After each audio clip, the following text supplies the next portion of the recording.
Comment vis-tu ta solitude? Très bien. Quand tu dis très bien, c'est-à-dire? C'est que j'ai fait des efforts à apprendre à être bien toute seule, parce que je trouve ça important. C'est quoi comme effort que tu as fait? Aller au ciné toute seule, prendre des balades toute seule. Mon plus gros challenge là, c'est aller au resto, parce que ça me stresse. Mais à part ça, vraiment, je sais pas, passer du temps toute seule, lire un livre dehors. Pas forcément aller tout le temps avec des amis, je trouve ça important. Moi, quand je suis seul, je veux que ma solitude elle soit productive. C'est-à-dire que j'essaie toujours de m'améliorer moi-même, je me pose des questions, est-ce que j'ai des problèmes, est-ce que j'ai des trucs à régler? Je la vis de manière artistique parce que je suis dans mon atelier, seule, pour travailler mes dessins et j'éprouve un bonheur incommensurable d'être toute seule, exclusivement pour faire ça, pour créer. Donc c'est une solitude voulue, essentielle et que même j'ai du mal à préserver. C'est-à-dire? C'est-à-dire que j'ai du mal à la trouver, cette solitude, à m'isoler dans un atelier pour créer. Je suis toujours entourée de gens.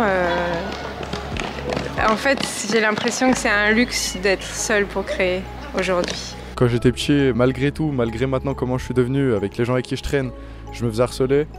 Et du coup, c'était pas facile et j'ai souvent été seul. Et en ayant été seul, on comprend plus de trucs, on comprend comment les gens fonctionnent. On comprend mieux les autres que soi-même au final.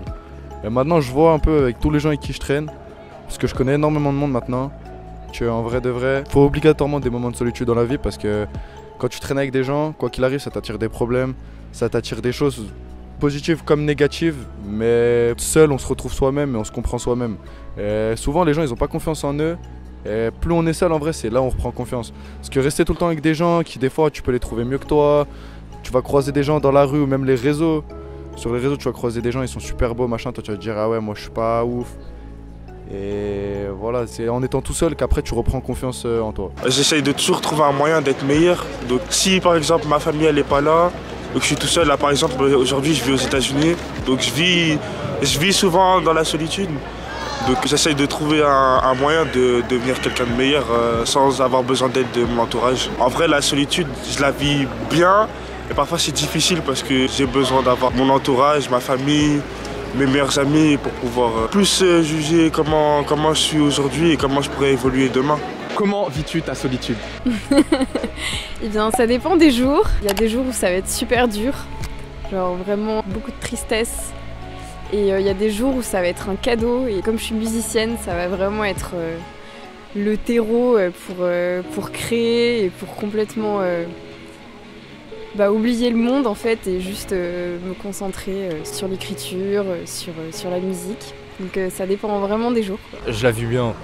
En vrai de vrai, quand je suis seul, je préfère m'améliorer, genre avancer. C'est pas comme quand je suis avec mes potes. Quand je suis avec mes potes, je vais rigoler, je vais faire la fête ou quoi que ce soit, mais quand t'es seul, pour moi, c'est plus un moyen d'atteindre tes objectifs. C'est-à-dire là maintenant tu veux devenir un joueur basketteur ou joueur de foot ou quoi que ce soit, vaut mieux que tu restes tout seul en fait.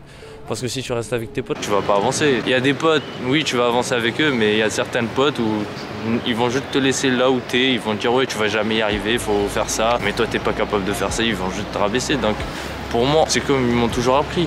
Vaut mieux être seul que mal accompagné. Genre là maintenant je suis tout seul. Je vais pas me morfondre parce que lui il m'a bloqué, lui maintenant il m'a abandonné ou quoi que ce soit, c'est bon tu m'as abandonné, vas-y trace ta route, comme ça tu pourrais plus me blesser. Et avec ça je m'améliore, comme j'ai dit, tu peux t'entraîner, même si tu es tout seul. Quand tu t'entraînes, même un joueur de basket qui est mort, Kobe Bryant, même lui il a dit si tu veux vraiment avancer dans la vie, prends le temps pour toi-même et au lieu d'avoir des regrets, fais tout pour réussir là où tu veux. Maintenant tu peux me trahir, tu peux faire ce que tu veux, je m'en fous.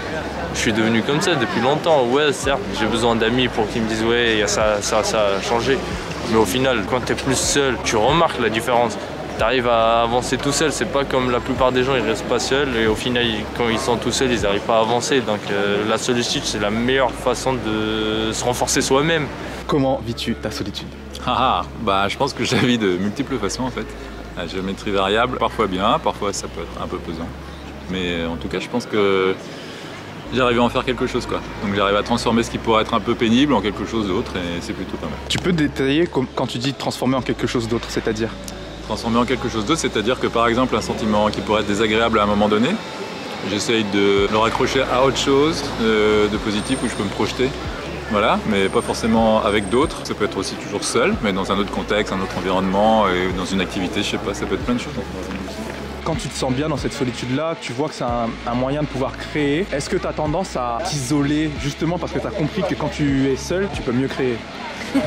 Bah alors c'est toujours pareil, ça dépend selon le processus de création.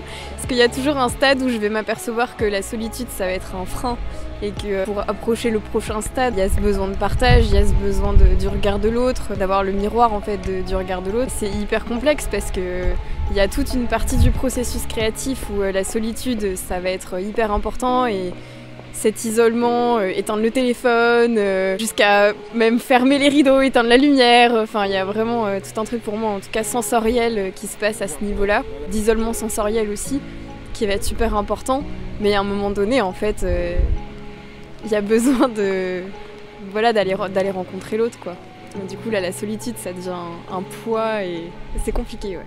Qu'est-ce qui t'a fait justement avoir ce déclic de passer du temps avec les gens et de passer du temps seul? J'ai déménagé à Montréal l'été dernier pour les études et du coup au début il n'y avait pas de potes donc fallait bien s'habituer à être toute seule et en fait j'ai trouvé que c'était super bien. Enfin je sais que j'ai des amis qui ont aussi déménagé à Montréal qui l'ont super mal vécu et pour le coup ça m'a fait un peu ouvrir les yeux sur à quel point c'est important et surtout de pas, j'aime pas être dépendante.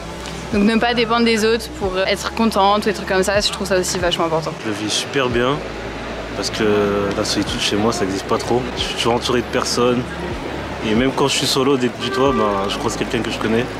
Je connais pas mal de gens. Et du coup, quand je suis vraiment seul par contre, c'est en mode je trouve toujours un truc à faire à la messe ou un truc comme ça. Mais sinon, c'est pas quelque chose de dur parce que ça dure jamais longtemps. Est-ce que tu es en train de dire que quand tu identifies des moments où tu vois que tu es seul, ouais, tu fais en sorte de pas être seul? Ouais. En gros, je fais toujours en sorte de trouver un truc à faire, sinon... Parce que moi, j'y arrive pas, je suis nature comme ça. C'est un peu dur, genre. Mais après, sinon, ça dépend, c'est 50-50. Parce qu'en mode, tu vois, je peux zoner tout seul d'un coup. Quand je suis saoulé, mettre ma musique, aller partout dans Lyon, tu vois. Ça me fait rien. Mais ça, tout le temps, je pourrais pas. Ouais, c'est un équilibre, en fait, que tu essaies de trouver. Ouais. Bah après, ce qui est bien aussi quand t'es seul, c'est là où tu croises les meilleures meufs aussi. Genre, t'arrives, t'es tout seul, des fois, elles se contactent. C'est ça qui est bien. Quand t'es des fois avec trop de potos, les regards ils sont pas toujours braqués. Mais ça c'est bien des fois. Comment tu vis ta solitude? Je la vis mal frérot, je la vis mal la solitude, ça fait des années que je suis solitaire. Quand tu dis je la vis mal, c'est-à-dire en gros ça commence à me saouler, en soi je la vis bien, tu vois, j'ai besoin de personne, j'ai besoin que de moi et de mes mais vas-y ça commence à me saouler, j'ai besoin d'une femme frère. Il me faut une femme qui me change ma vie, t'as compris ou pas? Les amis il y en a des milliers mais des femmes bien il y en a pas des milliers, tu vois ce que je veux dire ou pas? Donc pour toi en fait, rompre la solitude ça passe par une femme?